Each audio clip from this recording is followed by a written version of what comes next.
Bem-vinda, bem-vindo ao BTC Journal, seu resumo de notícias de negócios comentadas, analisadas pela equipe da BTC e o primeiro programa opinativo de business do país. Meu nome é Gustavo Habib, eu sou instrutor de Soft Skills e Marketing pela BTC e hoje, dia 13 de dezembro de 2019, falaremos sobre XP estreia na Nasdaq com alta, fraude contábil na Via Varejo, plano de expansão de marcas da Arezzo, Tenda e seus resultados. Madeiro prepara IPO nos Estados Unidos. Rede Outback à venda no Brasil. Resultados e notícias sobre a CCR, concessionária de rodovias. E como os CEOs mais bem-sucedidos entregam valor. E para falar sobre essas notícias todas, estou aqui com o Renato Aracaki, instrutor de finanças corporativas, valuation e estratégia da BTC. Renato, quero saber só uma coisa. Tá lustrada e pronta a chuteira para amanhã? Tá. Inclusive, tive que tirar um monte de teia de aranha, porque a última vez que eu usei a chuteira foi no último BTC Athletics. Vamos ver se os nossos alunos desse semestre aí, os ex-alunos também, sabem jogar bem o futebol, porque a gente não sabe. A gente só sabe sentar lá e comer o churrasco e ficar falando besteira. Então, começando já o convite amanhã, galera, não esqueçam, entrem nas nossas redes sociais, ex-alunos, toda a comunidade BTC está convidada. Estamos com uma ação muito interessante com o Semear, onde a gente tem uma ação que a gente sempre faz no final do ano para ajudar alguma instituição. Então, entra lá nas nossas redes sociais para vocês verem. A gente vai conseguir chegar na meta que a gente pré-estabeleceu aí para ajudar esse instituto aí que faz um bem danado aí para a sociedade. E já queria mandar um abraço também para todos os nossos alunos do GBP segundo semestre. A gente terminou as disciplinas, foi muito interessante, os feedbacks foram ótimos, eu já dei uma olhada.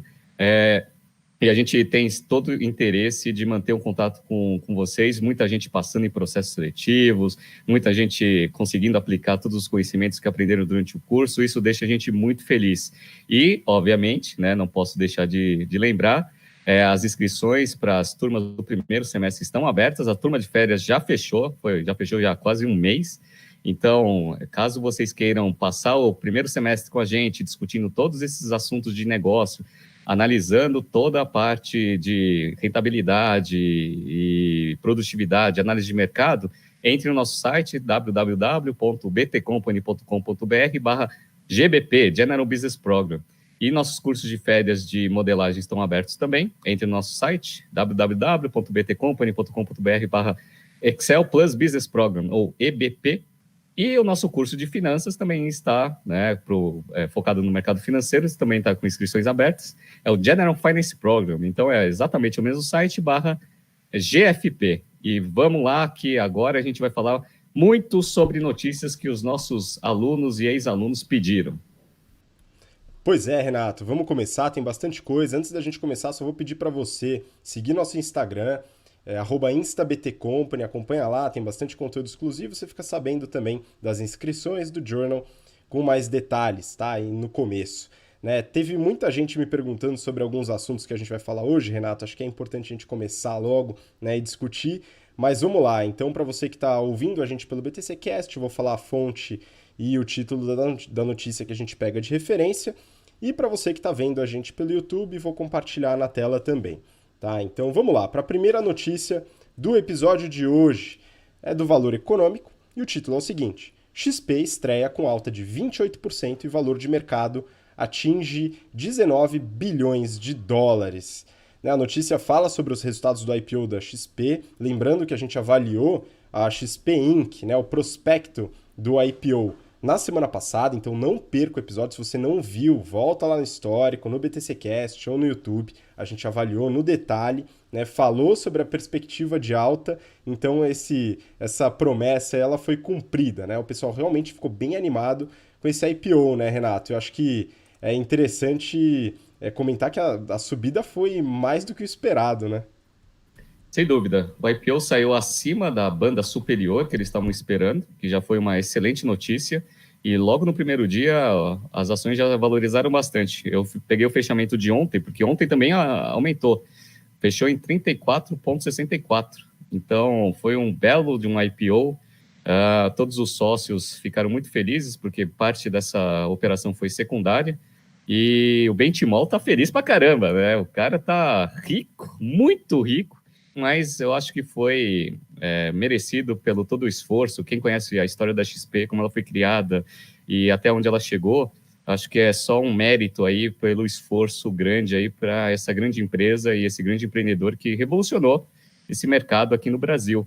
E, por incrível que pareça, quem está dando risada e não para de dar risada é o Itaúzão, né? A parte dele lá foi pouquíssimo diluído e ele tinha entrado na empresa num valuation de 12 bi de reais, né? O negócio já está 20 bi, 80 bi.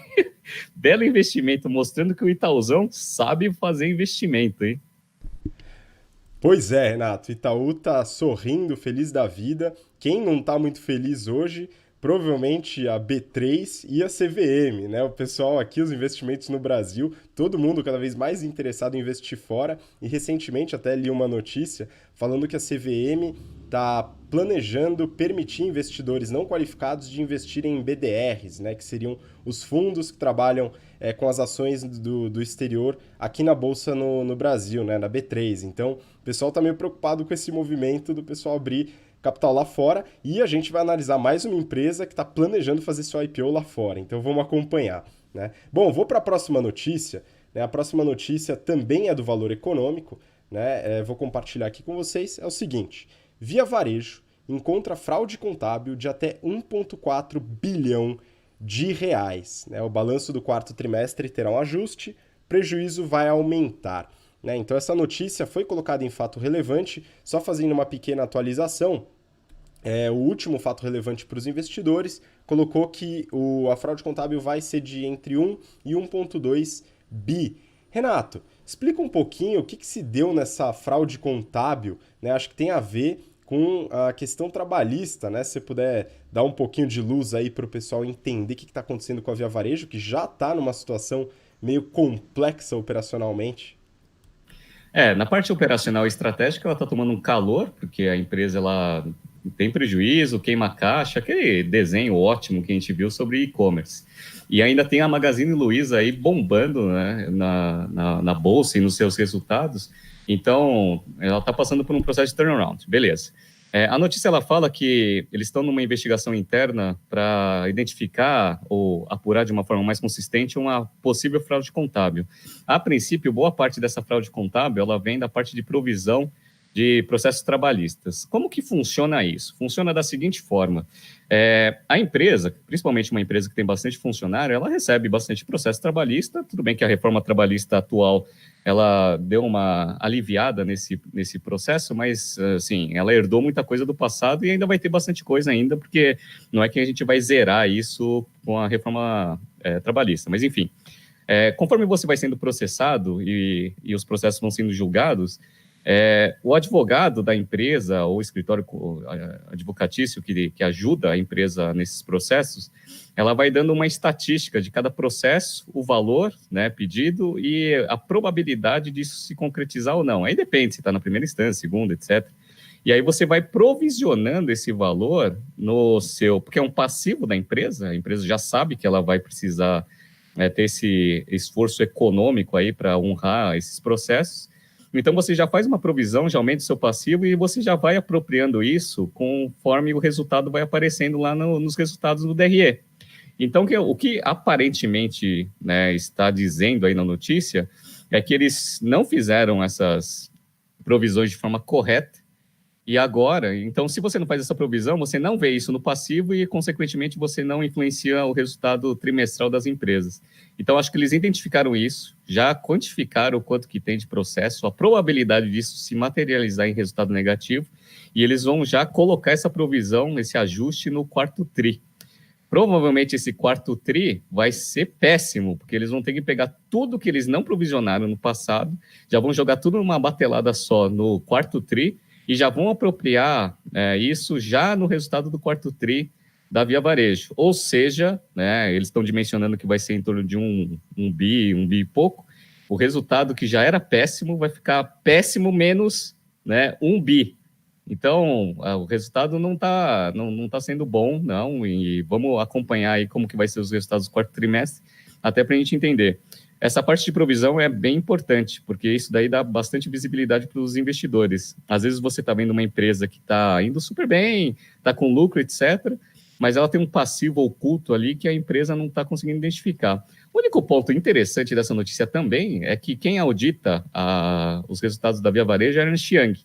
E eu dei uma olhada nos últimos resultados, a Ernst Young não falou absolutamente nada, né? Passou sem ressalva, etc. Então, se concretizar essa notícia, a imagem da Ernst Young como auditoria vai ficar bem manchada aqui no Brasil. Tudo bem que, geralmente, a galera nem sabe, né? Na notícia nem cita que era Ernst Young, etc. Mas quem dá confiabilidade nesses números são as Big Four. No caso da Via Varejo, a Ernst Young. Como que ela não identificou isso, né? Então, uma questão. Vamos ver se concretiza. Se concretizando, a gente vai analisar quais são as implicações tanto para a Via Varejo e também com a Ernst Young, né? Essa daí, o sócio que está cuidando dessa conta vai tomar um calor, hein? Pois é, Renato, vai tomar um calor, né? E fica imaginando aqui o pessoal rindo de fundo lá na Magazine Luiza, Frederico Trajano, Luiz Helena Trajano, né? Então isso realmente vai ser complicado. A Via Varejo está passando por uma fase de reestruturação, turnaround muito forte, né? Tentando ter uma mudança estratégica aí. Então vamos acompanhar, né? Mas falando aí na Magazine Luiza, eu vi aí, fica de recomendação para quem estiver ouvindo, assistindo, né? O programa Provocações do seu colega politécnico, o Marcelo Tass, né? Com a Luiz Helena Trajano, muito bacana. É uma pessoa, uma empreendedora aí de sucesso que a gente comenta até na nossa aula inaugural do BTC Journal, né? Falando nisso, né, como o Marcelo Taz é também o speaker da Amigos da Poli, fica um abraço para o pessoal da Amigos da Poli, que é uma instituição parceira nossa que a gente gosta bastante também. Bom, vamos seguir, Renato. Então, próxima notícia, falando rapidinho aqui, vou compartilhar, é do Valor Econômico. Com plano de expandir marcas, Arezzo prevê mais 80 lojas em 2020. Então a notícia comenta um pouco sobre a expansão da Arezzo, né? A gente comentou aqui no BTC Journal sobre a marca Vans no Brasil, que a Arezzo está trazendo a marca Vans no Brasil, e também os resultados da empresa, que é uma empresa surpreendente, né, Renato? Então aqui ele fala muito de um termo que a gente trabalha bastante nas aulas de marketing, que é o House of Brands, né? Então como é que você vê essa continuidade da estratégia do crescimento da Arezzo aqui no Brasil? A Arezzo é uma empresa que eu gosto bastante, porque ela tem um modelo de negócios vencedor. Ela domina esse mercado de segmento de calçados femininos. Entrou com uma parceria com a Vans, agora, para entrar nessa parte de calçados masculinos também. E ela tem uma estratégia bem interessante, porque ela vem crescendo, ela tinha duas marcas principais, tem duas marcas principais, que é a Arezzo e a Schutz, e ela vem criando várias marcas para atingir segmentos diferentes. Ou seja, ela vem dominando esse mercado com marcas bem posicionadas para cada público e vem expandindo no modelo que eu adoro, que é o modelo de franquia. Por que o modelo de franquia é ótimo? Porque ele exige menos capital da empresa na hora que ela vai se expandir. Então, quando a Arezzo ela anuncia 80 lojas para 2020, pode ter certeza que dessas 80, eu posso até chutar que são 80 franquias, ou seja, ela não vai ter capex nenhum para fazer essa expansão. E como a taxa de juros está muito baixa, as franquias começaram a ser grandes alternativas de investimento para o público em geral. Então, quem quiser ter uma franquia, vai entrar lá na Arezzo, que já tem uma expertise gigantesca, vai conseguir pegar esse negócio, vai abrir as 80 e a Arezzo ela só vai aumentar a capilaridade da sua operação, consequentemente aumentando também a sua receita e, se fizer o trabalho bem feito, a sua lucratividade. Então, o único investimento que eles vão fazer é em capital de giro, mas mesmo isso eles conseguem controlar muito bem. Eu adoro a Arezzo, acho uma empresa muito boa, acho que ela está muito bem posicionada, e o Birman vem fazendo várias parcerias e investimentos que eu acho que fazem todo sentido para a expansão do negócio. Vamos observar aí próximos passos da Arezzo, mas fica a dica aí para quem gosta de varejo e os segmentos de calçados, dá uma olhada nos resultados da Arezzo, as expansões e as estratégias, que é uma empresa que a gente comenta bastante no General Business Program. Só retomando, né, Renato? A gente avaliou os resultados da Arezzo no detalhe, se eu não me engano, há um mês atrás, então dá uma olhada, você que não acompanhou, vai lá no histórico, acompanha, porque vale muito a pena, uma empresa bastante relevante do setor de varejo. Vamos continuar, Renato? Próxima notícia, a gente fala de um mercado um pouco diferente, né? Então eu vou compartilhar, é do Brasil Journal essa, e o título é o seguinte: Tenda dobra aposta na baixa renda com fábrica de apartamentos. Essa daqui é assinada pelo Geraldo Samor, e é falando sobre a Tenda, né? Essa incorporadora que a gente ainda não comentou no BTC Journal, mas é muito interessante falar sobre ela, porque a gente já avaliou a Gafisa há um tempo atrás, então para você que não viu também, retorna lá que a gente avalia a Gafisa. Falamos sobre a Tecnisa, que são duas que são bastante alavancadas, com resultados que passaram muita dificuldade esse ano, né?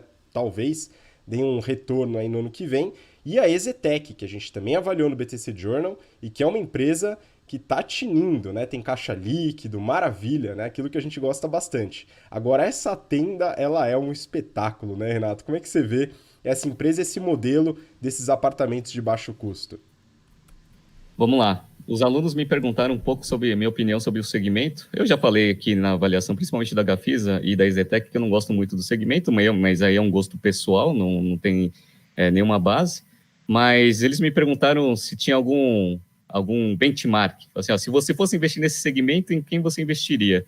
E aí eu tinha comentado da Tenda. A Tenda não tem todo esse branding que todas as outras incorporadoras têm, mas a Tenda ela é fantástica. Então, essa notícia ela fala muito sobre as questões operacionais que a Tenda vem implementando para conseguir aumentar bastante a rentabilidade. Eles são focados em apartamentos de mais baixo custo. Minha Casa Minha Vida é um dos grandes carros-chefes deles, e eles sempre vêm pensando em formas mais eficientes de montar os apartamentos para conseguir ganhar escala, diminuir os custos e aumentar a rentabilidade num segmento que, se você erra, você tem margens bem apertadas, como a gente viu das outras. E só para todo mundo ter uma ideia, eu gosto muito do ROIC. O ROIC lá da Gafisa, da Tecnisa, a gente viu que é bem apertado ali, 5%, 8% no máximo, né? Dando aquela forçada de barra. Eu gosto da Tenda, porque a Tenda ela tem um ROIC nos últimos 12 meses de 26,4%. E a notícia ela fala que eles vêm sempre pensando em formas mais eficientes de conseguir construir um negócio, reduzindo o tempo, reduzindo o custo, melhorando, obviamente, os resultados. Então, para quem trabalha com público, né, mais do volume, você vê boas práticas de redesign de produto para conseguir aumentar a produtividade. Então, eles falaram em padronização dos apartamentos, padronização das matérias-primas, otimização de mão de obra no canteiro de obra, etc. Então, para quem gosta de eficiência operacional, recomendo bastante que analise bem os resultados da Tenda e a estratégia que ela tem. Então, até vale para a gente, no futuro, a gente analisar no detalhe a Tenda, mas essa daí é uma empresa no segmento que eu gosto bastante. Muito bom, realmente são resultados impressionantes e um ROIC de quase 30%, ele de certa forma, até assustador, né? Bom, vamos continuar. Próxima notícia, vou compartilhar também na tela, essa daqui é do Valor Econômico. E o título é o seguinte: Rede de hamburgueria Madeiro prepara IPO nos Estados Unidos em junho. Né? A empresa buscará uma avaliação em torno de 8 bilhões de reais. A notícia, Renato, ela fala basicamente dessa perspectiva do Madeiro, a rede de hambúrgueres, né? Tem também restaurantes, né? Não só as hamburguerias, containers também tem, fundada pelo chefe Luiz Dursky Jr., né? E que passou por alguns investimentos recentes que a gente já comentou aqui no BTC Journal, né? Então hoje o Carlyle, o fundo, ele é um dos principais acionistas aí da empresa e agora preparando seu IPO e já decidiu, Renato, Nasdaq, né? Então eu acredito que eles estão se fazendo aí de empresa de tecnologia, né, não? Pois é, agora virou moda, todo mundo viu, né, o pessoal abrindo capital na Nasdaq, vendo que os investidores estão pagando os múltiplos absurdamente altos, e agora todo mundo quer abrir na Nasdaq, que a princípio lá tem os caras que pagam bem pelos ativos ali, né? E eu não sei se vai colar, não vai colar mesmo, porque o negócio é uma hamburgueria, mas enfim, é um plano, o Carlyle é um fundo private equity gigantesco. Acho que se eles estão escolhendo a Nasdaq é porque eles estão vendo que tem espaço lá para ter uma empresa de hambúrgueres na Nasdaq. Então, vamos ver isso daí. O BTC, no BTC Journal, a gente já falou sobre o Madeiro. Durante as aulas, a gente falava do Madeiro antes do Carlyle entrar, porque eu sempre gosto de comentar o seguinte: depois que você começa a entender bastante de business, você vê assim, né? E eu falei para os alunos, ó, toda rede que vocês veem que está expandindo absurdamente, já do nada você começa a ver pipocando em vários lugares, de duas uma. Ou tem um fundo private equity por trás que está ajudando nessa expansão, porque geralmente é a tese de investimento da galera, ou a empresa está endividada até a tampa. E às vezes a gente vê só a expansão, a gente não vê que o negócio às vezes está indo para o buraco. No caso do Madeiro, foi a segunda opção. O Madeiro ele vinha crescendo pra caramba, todo lugar que você entrava tinha uma loja, né, um restaurante do Madeiro, e eu sempre achava, falei, cara, eu não sei se tem fundo private equity por trás, então eu acredito que o negócio esteja bem endividado, e estava tão endividado, e a dívida era tão ruim em termos de perfil e taxa de juros, que eles foram obrigados a vender uma participação para o Carlyle. E o Carlyle viu essa oportunidade, então foi lá, comprou a participação, diminuiu bastante a alavancagem da empresa, e agora, né, como toda estratégia boa de private equity, eles estão preparando a saída para fazer a rentabilidade do fundo. Então, é bem interessante isso, vamos acompanhar. Eu não como no Madeiro, mas quem come fala que o sanduíche é espetacular, e eles estão escolhendo a Nasdaq para tentar abrir capital. Vamos ver. Abrir capital certamente eles vão fazer. A bolsa específica eu não sei. Agora, esse negócio de abrir capital nos Estados Unidos é uma moda que, né, o pessoal está gostando bastante aí. Todas as empresas, independentes se são de tecnologia ou não, estão escolhendo esse negócio. Vamos ver. Pois é, Renato, o pessoal tá buscando bastante, inclusive quando eu falei que eu investia fora do Brasil, um monte de aluno e aluna mandaram mensagens, né, perguntando como faz, tal, tentando entender um pouquinho. E o interessante é que a gente aqui no BTC Journal fomos os primeiros a começar a analisar as empresas de fora. Então, para quem tem interesse em investir no exterior, não perde o BTC Journal, que a gente fala de verdade, analisa as empresas de fora, porque é, sei lá, mais divertido do que analisar as empresas daqui, mas a gente também analisa as empresas daqui. Mas só falando do Madeiro, né, primeiro ponto em relação à Nasdaq, eu não acredito que trigo e carne sejam propriamente tecnologia. Né? Talvez o Madeiro esteja apostando aí nos totens de pedidos automáticos aí como tecnologia, o que eu não acho que seja uma tecnologia propriamente do Madeiro. Um outro ponto, né, e é interessante, na notícia eles falam que tem uma expectativa de múltiplo de 17 a 19 vezes EBITDA, né, e é um múltiplo razoavelmente alto, né? Se a gente pega a média do setor, você vai passar para a gente aí a média do setor, Renato, que eu acho que você tem os dados atualizados, mas lembrando que tem uma empresa comparável, que ele até fala na reportagem aí, o Shake Shack, que é uma rede de sanduíches bastante relevante nos Estados Unidos, né? E ela também tem um múltiplo razoavelmente esticado, né? Olha, eu recomendo para todo mundo que vai para os Estados Unidos que vá nessa rede Shake Shack para comer o sanduíche. O sanduíche é excelente, né? Obviamente, quem está buscando calorias, porque o negócio é óleo pra caramba, o sanduíche é fenomenal, e é uma empresa que ela abriu capital e ela vem sendo tradeada a um múltiplo lá na New York Exchange de 33 vezes EV sobre EBITDA. Então, é um múltiplo bem esticado mesmo, tá? Só que a média do setor é 13. Então, o pessoal está querendo aí uns 18, 19, tá esticado aí para uma rede que, tudo bem que tem um potencial de crescimento absurdo, mas que os investidores americanos vão ter que analisar o crescimento no Brasil. Só para média de comparação, eu peguei um dos maiores, que é o McDonald's. O McDonald's ele tem um múltiplo hoje, EV sobre EBITDA, de 18,44, ou seja, próximo do que eles estão querendo aí no IPO. Tudo bem que o McDonald's já não tem tanto espaço aí para expansão, mas o McDonald's ele vem, de fato, investindo em tecnologia, como a gente já analisou aqui no BTC Journal.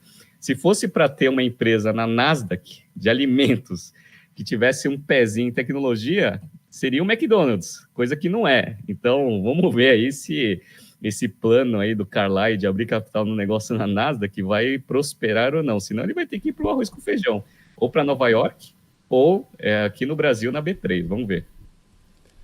Pois é, acompanharemos. Eu sou fascinado pelo hambúrguer do Madeiro. São 9h30 da manhã e já tá me dando fome só de falar nesse assunto. E se tá dando fome em você, que tá ouvindo a gente, então vamos continuar, porque a próxima notícia é para realmente trazer essa sensação ao máximo, né? Então eu vou compartilhar aqui a tela. Valor econômico. Rede Outback está à venda no país, né? Então a notícia comenta sobre a contratação do Bank of America, né, e outros assessores aí para poder vender, né, o dono, o controlador da rede Outback, a Blooming Brands, querendo vender a empresa no Brasil. E aí, Renato, é interessante, né? A gente tem que entender o motivo dessa venda, né? A primeira coisa que me veio sem ler a notícia e sem analisar os resultados do Outback, né? O primeiro achismo é, pô, o negócio tá indo mal operacionalmente. É isso que a gente acaba achando. Mas, poxa, como que um negócio que lota, fica com fila todo dia, tá indo mal operacionalmente? Então, acho que vale a pena dar uma olhada nos resultados. E acho que você deu uma olhada nos resultados da Blooming, né? Da empresa controladora que segmenta bastante a Operação Brasil, né? Sim, foi até um fórum de discussão interno aí dos instrutores da BTC, perguntando assim, por que o pessoal vai querer vender a operação no Brasil? E aí todo mundo, né, com essa mesma cabeça de você, que é o seguinte, será que o negócio está indo mal? Sempre a gente acha que uma empresa, quando ela vai vender uma unidade de negócio, é porque ela está indo mal. Só que não necessariamente, aliás, é o contrário. A Operação Brasil, do Outback, ela é muito boa, ela tem uma margem operacional maior do que a operação dos Estados Unidos, né? Uma margem operacional de próximo de 9%, 10%. Lá nos Estados Unidos gira em torno de 6% e 7%.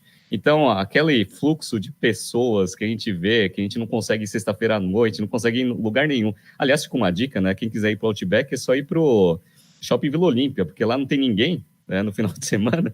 Então, é o primeiro Outback que eu vou, que eu chego lá 8 horas da noite no sábado, eu consigo sentar.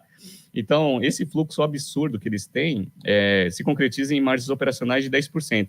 10% não é uma margem operacional tão boa assim, mas é maior do que a média lá nos Estados Unidos. Então, a operação no Brasil não é ruim, ela é boa. E é por causa disso que eles estão querendo vender.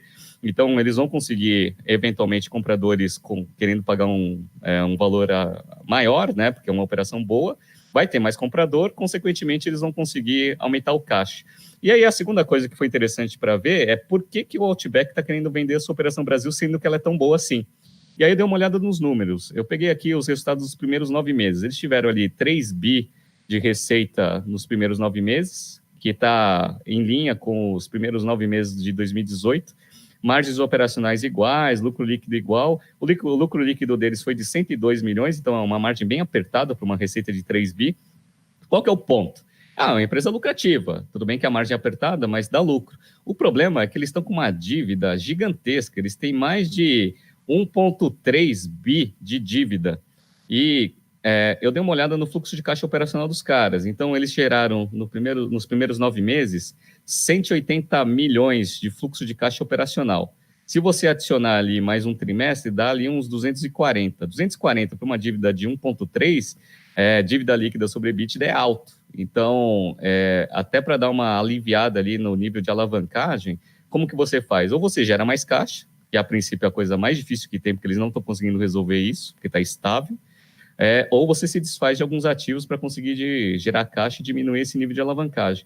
A princípio, eles escolheram a segunda opção, que é vender alguma operação rentável para você conseguir, eventualmente, diminuir esse negócio. Então, essa é a solução aí que a Blooming Brands está tendo para conseguir reorganizar um pouco ali o seu portfólio de operações para diminuir um pouco aí do nível de alavancagem do negócio. Boa, então realmente, aquilo que a gente já comentou isso no BTC Journal algumas semanas atrás, se não me engano até na semana passada, que muitas vezes a venda de uma parte da operação não é para se desfazer de um ativo ruim. Muitas vezes você consegue valorizar um bom ativo e dessa forma reestruturar a empresa de alguma forma, né? Então é uma empresa lucrativa e no Brasil também. Mas eu fiquei curioso, Renato, eu acredito que você fez as contas aí. Quanto que fatura mais ou menos um Outback, uma loja do Outback no Brasil? Você tem esse valor aí, mais ou menos? Eu tenho. Eles divulgam quanto que, por semana, geralmente as lojas das marcas que eles têm, tanto nos Estados Unidos quanto fora, faturam. Então, por incrível que pareça, as lojas do Brasil são as que têm, com esse dólar absurdamente alto, tá? São as lojas que em dólar faturam mais no mundo, na média. Então, um Outback no Brasil, ele fatura por semana mais ou menos 72 mil dólares.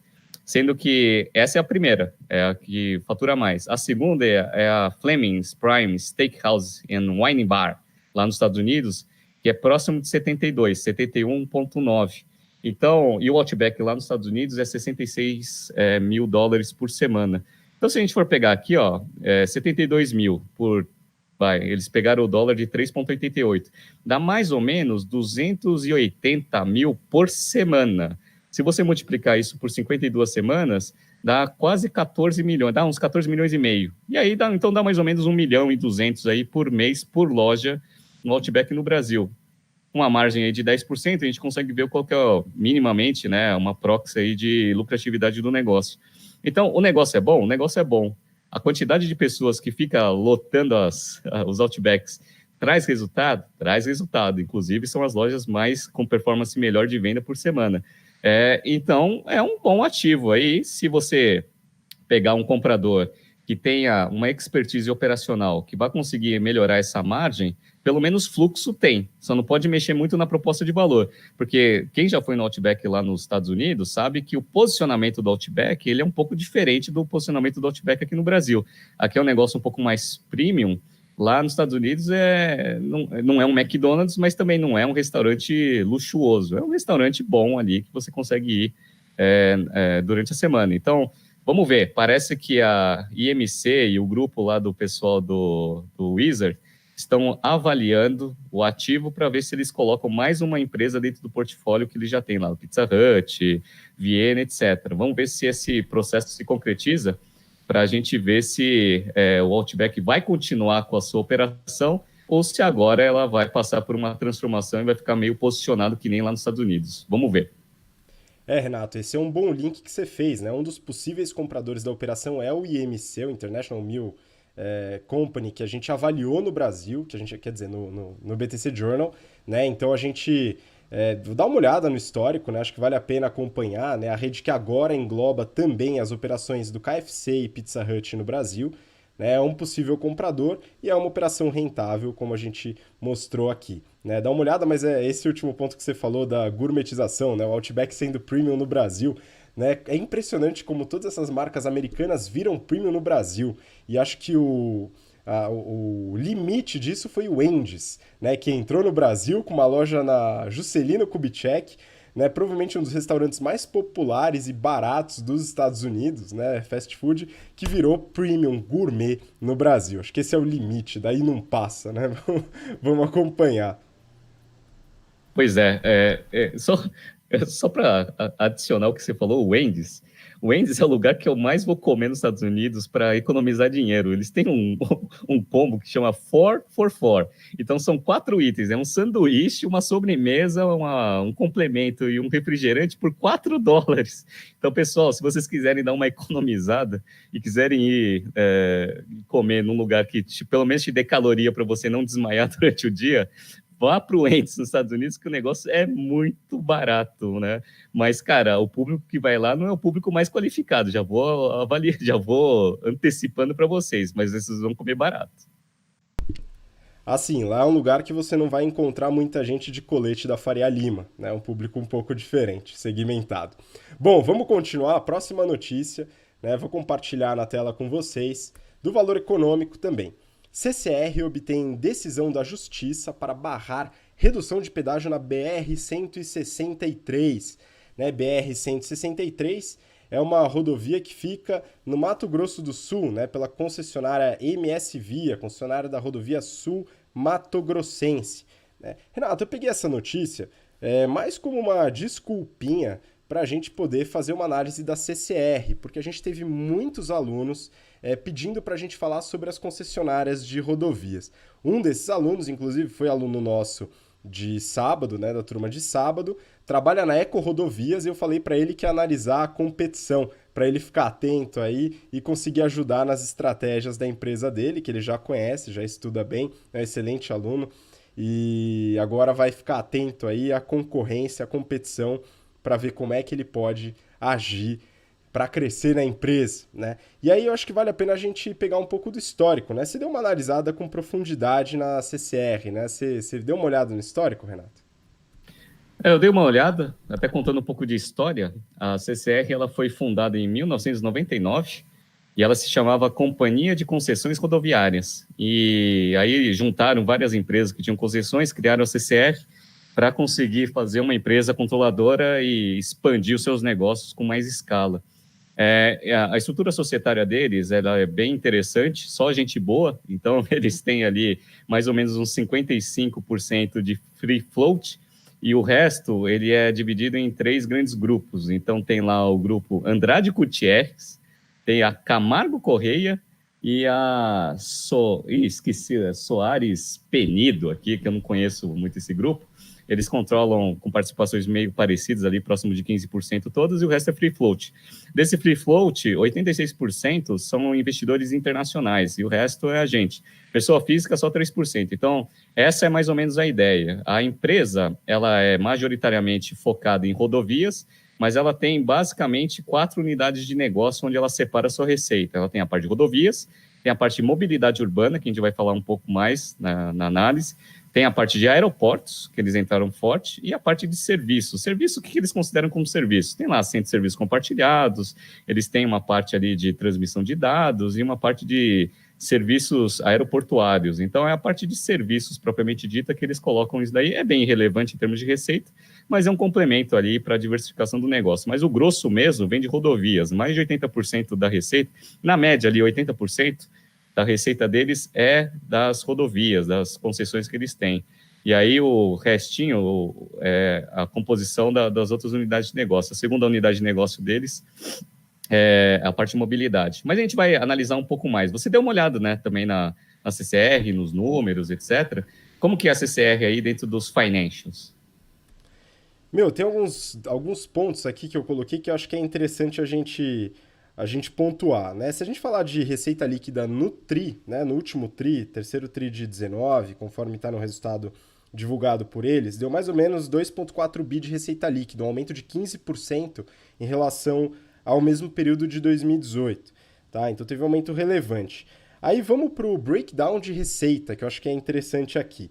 Né? Então, como você falou, o principal é rodovia. Inclusive, né, eles são líderes aí em quilômetros de rodovias por gestão privada. Né? Eles têm 3.700 quilômetros gerenciados, né, através de suas concessionárias, o que dá 19% desse mercado de rodovias com gestão privadas. A Eco Rodovias, que é a segunda nesse mercado, tem 2.600 quilômetros, né, dá mais ou menos 13%. Né? A Eco Rodovias, a principal rodovia deles é o sistema Anchieta Imigrantes, para quem é de São Paulo, tal, vai para praia, vai para Praia Grande, Guarujá, Santos, provavelmente não, certamente pega esse trecho. No caso da CCR, eu acho que vale a pena abordar as rodovias que estão através desse breakdown de receita.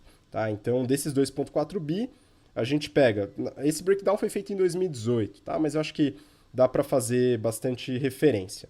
Autoban, 21,5% da receita. Autoban é o sistema Bandeirantes Anhanguera, para quem pega São Paulo, Campinas, Ribeirão Preto, até Minas Gerais, a Anhanguera chega. Então, esse sistema ele tem 319 quilômetros de extensão. Eu fiz uma relação aqui só para entender um pouquinho mais. Outro sistema da CCR é a Nova Dutra. Para quem pega a Dutra, né, vai para o Rio de Janeiro, dá 13,3% da receita. São 402 quilômetros. Olha só que interessante, né? Fazendo uma relação entre receita e quilômetros sob concessão. Né, a Autoban tem uma receita muito maior para um número menor de quilômetros sob concessão. Né, e passa muito mais veículo na Autoban. São 259 milhões de veículos rodados em 2018 e na Nova Dutra 128 milhões. Né. A Via Oeste, que é a rodovia Castelo Branco, que vai São Paulo interior pelo ali Sorocaba, depois Tatuí, etc., é 9,7%. Os aeroportos, que é outra divisão que eu acho que você vai falar um pouquinho mais, 7%, mas só comentando, né, BH, então Confins, aeroportos de BH, são gerenciados pela CCR, Quito, Aeroporto Internacional de Quito, Costa Rica e Curaçao, olha só que beleza. Né? E 5,6% a parte de mobilidade, que aí você vai falar também mais no detalhe. Né? Mobilidade tem alguns pontos interessantes para quem é de São Paulo também, né, Renato? Mobilidade tem, o pessoal vem investindo bastante nessa parte de metrô, principalmente. Então, existem algumas linhas aí que foram privatizadas e a CCR ela vem forte também nessa parte de mobilidade, na parte de gestão e extensão das linhas de metrô aqui em São Paulo. Que quando você é usuário aqui em São Paulo, você percebe a diferença de um negócio gerido aí por uma empresa privada e da parte do Estado. Então, é bem interessante quando a gente vê lá as greves. Aí tem a greve dos metroviários. Só tem uma linha que funciona, né? Que é a linha que justamente o pessoal utiliza. Então, é interessante a gente ver essa parte de diversificação de receita dos caras. Eles trabalham bastante com essa parte de gestão, aeroportos, mobilidade. Então, eles têm uma estratégia bem interessante.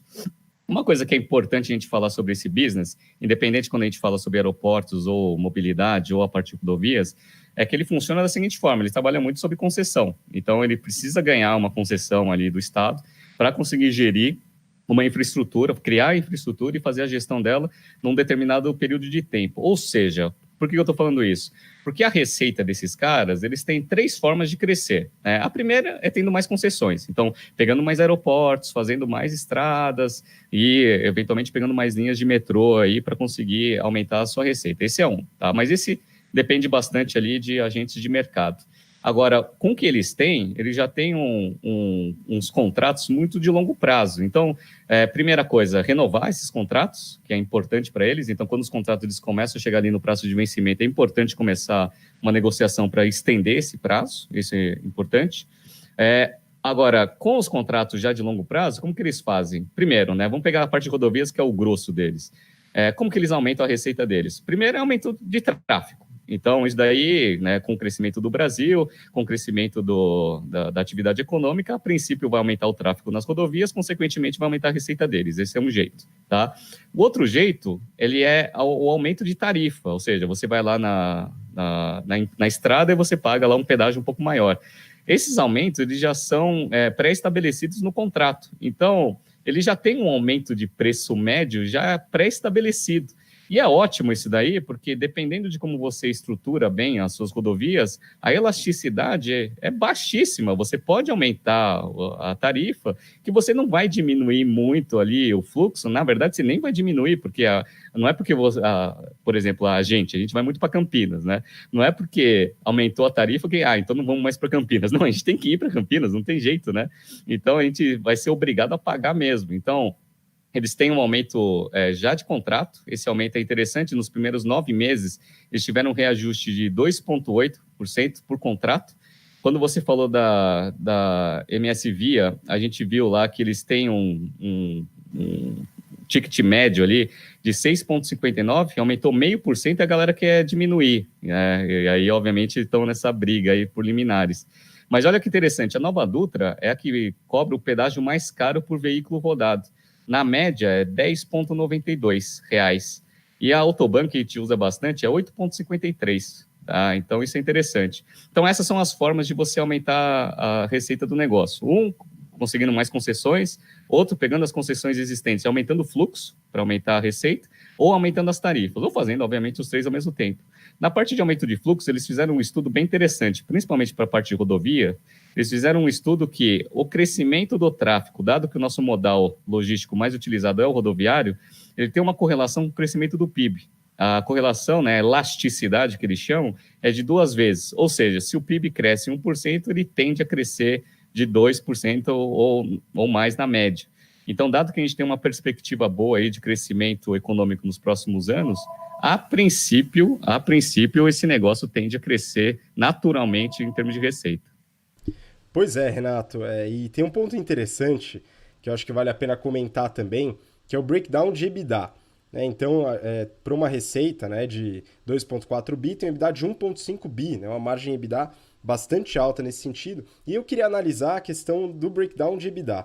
Então, eles separam, né, até no resultado deles oficial, eles separam aqui no terceiro trio o seguinte: pedágios são responsáveis por 79% do EBITDA, né?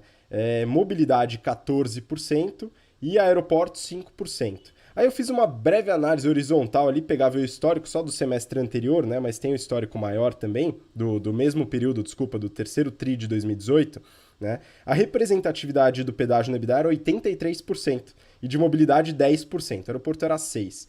Né? Então, ao longo do tempo, a participação do pedágio no EBITDA foi reduzida e da mobilidade cresceu. Né? Então é interessante como a linha 4 do metrô de São Paulo, que é deles, né? O metrô da Bahia e o VLT no Rio de Janeiro, que também é deles, da CCR, têm sido bastante representativos no EBITDA propriamente dito.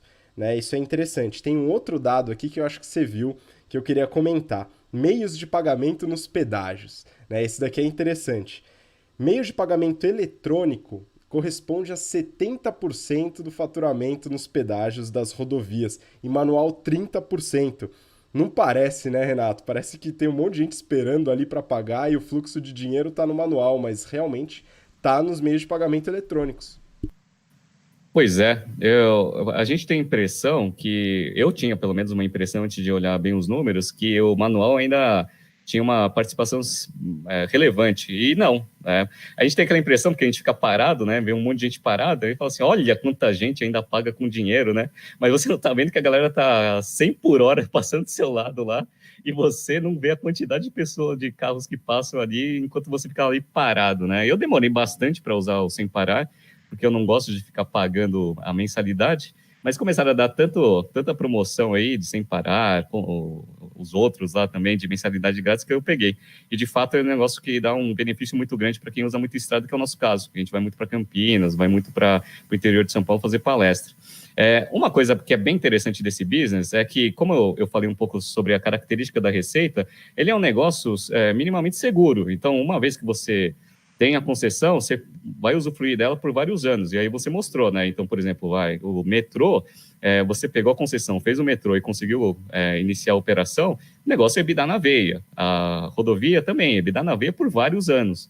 Então, é um negócio que ele tem uma tendência de estabilidade, né? Ou seja, não tem tantas flutuações em termos de receita. Isso é muito bom. Obviamente, existe um grande trabalho para aumentar bastante aí o número de concessões para aumentar o portfólio e aumentar o duration aí da receita.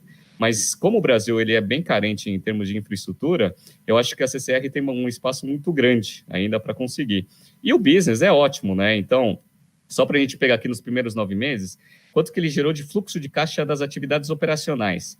Ele teve um EBITDA de 4,2 bi nos primeiros 9 meses. O que ele conseguiu transformar disso em fluxo de caixa operacional? 3,3. É uma máquina de geração de caixa esse negócio, tá? Então, o que ele faz com esse dinheiro? 1,5 é investimento, e tem que fazer bastante investimento para manter as rodovias, né, e os metrôs e todos os aeroportos, tudo no estado da arte aí que a gente gosta de ver. E ainda sobra muito dinheiro. Então, o fluxo de caixa operacional, menos o CAPEX, ainda sobra 1,8. O que eles fazem com esse 1,8? Eles começam a pagar dívida e distribuir dividendo. Eles têm um perfil de dívida alto, então a dívida líquida sobre EBITDA dos caras hoje está em 2,3, eles têm 16,8, aí, quase 17 bilhões de dívida, só que é um negócio com estabilidade. Então, mesmo você tendo um índice muito alto, você sabe que você vai ter aquele fluxo de caixa constante, então, consequentemente, você consegue até ter índices mais altos. Então, 2,3 está num índice muito bom. Então, eles pagam dívida, amortizam as dívidas, pagam juros e amortizam as dívidas, pagam dividendos volumosos para os acionistas e ainda sobra dinheiro. Então, é um belo de um business. Só para vocês terem uma ideia, o beta desse negócio, que ele mede a volatilidade das ações, o beta da CCR histórico é abaixo de meio, tá? Quando é 1, ele tem a volatilidade do mercado. Acima disso, obviamente, ele é mais volátil que o mercado. É meio. Então, é um negócio que, para quem é um investidor conservador, que não quer ter tantos solavancos, tanto para cima quanto para baixo, aparentemente é uma ação boa. Ela deu uma chicotada nesses últimos tempos, porque, como toda empresa de infraestrutura aqui no Brasil, ela estava envolvida na Lava Jato. E aí, essas notícias da Lava Jato aí deram uma capengada um pouco aí na perspectiva das ações. Mas já voltou, está em meio, então é uma ação que é boa e um business muito estável. Então, para quem gosta desse negócio, nosso colega lá, nosso aluno, que trabalha na Eco Rodovias, é um belo investimento, é um belo segmento, trabalhando em infraestrutura, tem um potencial muito grande, porque tem muita coisa a se fazer ainda no Brasil.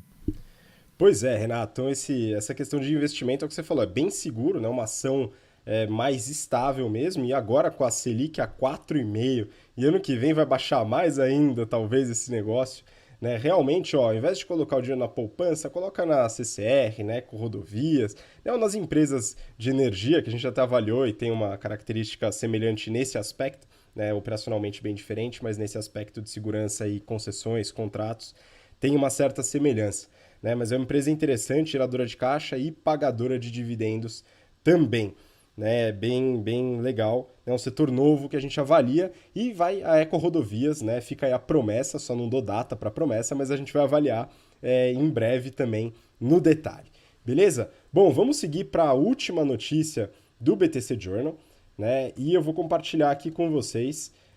A notícia é do Brasil Journal e o título é o seguinte: como os CEOs mais bem-sucedidos entregam valor. Essa notícia está assinada aí pelo Reinaldo Fiorini, que é da McKinsey, e Vicente Assis, que fizeram uma pesquisa muito interessante falando sobre como que as empresas e o que os CEOs fazem para que as empresas gerem valor econômico. Isso é uma discussão que a gente faz em aula e a gente já fez aqui, né, Renato, no BTC Journal algumas vezes, né, sobre empresas que geram valor econômico, né, que conseguem gerar caixa, gerar lucro, né, e ter um resultado acima da média.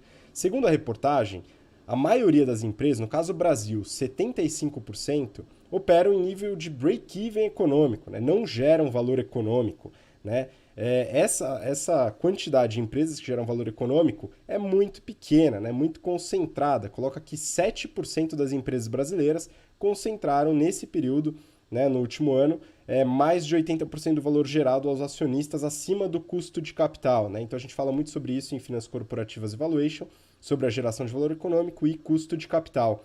E aí tem alguns pontos na reportagem que eu queria que você comentasse, Renato, sobre como que um CEO pode trabalhar e quais as ações que ele pode fazer para que a empresa gere valor econômico, né? Quais pontos aí eles colocaram e o que você comenta sobre esses pontos?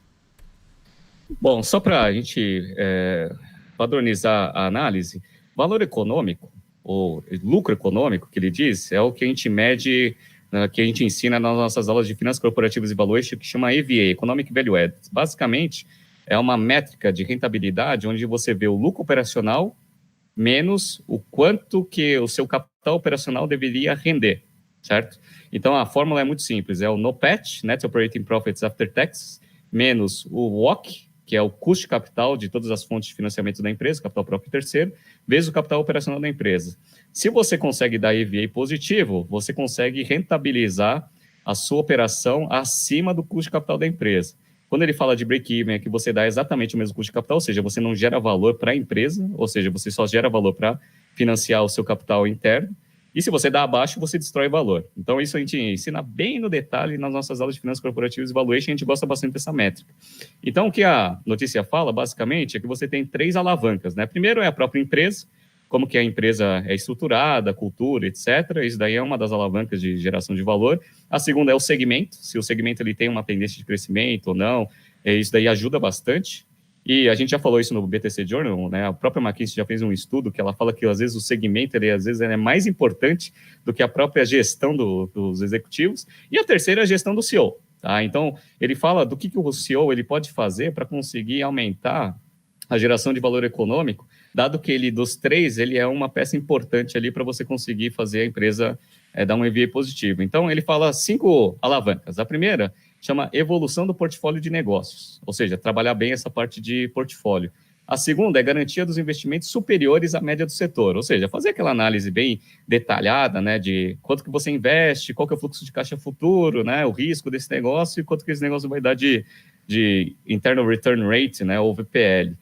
Posicionamento diferente, ou seja, você conseguir fazer uma diferenciação em relação aos seus concorrentes, a parte de aumento de produtividade, que é a parte de eficiência, que a gente bate bastante aqui, e a execução consistente de M&A, ou seja, ele entende que uma empresa ela não consegue expandir, às vezes, os negócios de forma própria, ou seja, ter parceiros estratégicos e fazer M&A é uma ferramenta importante para você conseguir aumentar aí a geração de valor econômico do negócio.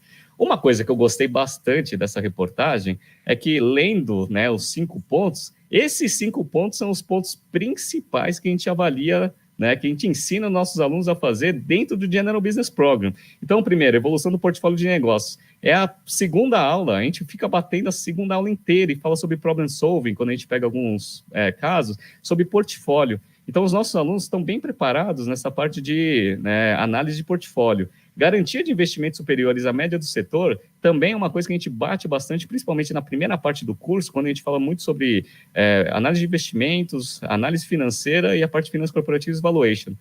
Aumento de produtividade, a gente só fala disso, né? Tanto é que a nossa Bíblia é o Double Your Profits in 6 months or less. Tem que cortar despesa mesmo, né? E ser eficiente. Esse negócio de não dar lucro não é com a gente, né? É para startup, não para a gente. Aumento de produtividade, já falei. Posicionamento diferenciado, a gente ensina bastante essa parte de diferenciação dentro lá das nossas aulas de estratégias, principalmente quando a gente fala de estratégia de Porter. E o último, execução consistente de M&A, é uma parte do curso. A gente ensina vocês a fazerem toda a parte de valuation e depois o porquê fazer um M&A. Então, a gente fala extensamente sobre verticalização, alianças estratégicas, como que você calcula a sinergia e como que isso ajuda também na parte de economias de escopo, de forma geral. Então, eu gostei bastante dessa reportagem, porque ela cita bem os pontos. Para quem é CEO e executivo, é importante para estudar esses pontos. E para quem são nossos alunos ou ex-alunos, eu tenho certeza absoluta que o General Business Program programou, né, ajudou bastante eles neste portfólio para conseguir ter um ferramental bom aí para ser um gestor, né, um CEO que vai gerar valor econômico para as empresas. Isso é bem interessante. Pois é muito legal a gente acompanhar esse tipo de reportagem que é baseado em pesquisa, né? É bastante referenciado, porque muitas vezes a gente acaba ficando no superficial, lendo reportagens que colocam da questão do propósito com muita força, ou falando muito sobre marketing e vendas, né? Colocando as despesas lá em cima. E a gente tem referências, né, e pesquisas que indicam algumas estratégias mais complexas do que essas, né, tanto de mudança de portfólio, né, adaptação de portfólio ao longo do tempo, que é uma decisão do CEO, decisões estratégicas de M&A e produtividade, né, que são comprovadamente, através dessas pesquisas, pontos que geram maior valor econômico, ou lucro econômico, né, como a gente comenta, Economic Value Added. Né? Então é importante a gente colocar isso em pauta, né, e trabalhar isso bastante nos cursos que a gente oferece e comentar aqui, né, sem maiores detalhes, mas pelo menos ilustrar através dos casos reais que a gente comenta toda semana no BTC Journal. Né? Então essa foi a última notícia do dia. Não sei se você tem mais algum comentário sobre ela, Renato, mas acho que a gente pode ficar por aqui, né? A gente já deve estar passando de 1 hora aí de programa, então o pessoal deve estar cansado já, mas espero que tenha ajudado. Bom, manda aí sua despedida para o pessoal, Renato. Olá, pessoal, muito obrigado aí pela audiência. Amanhã, espero todos ali no nosso futebolzinho do BTC Athletics.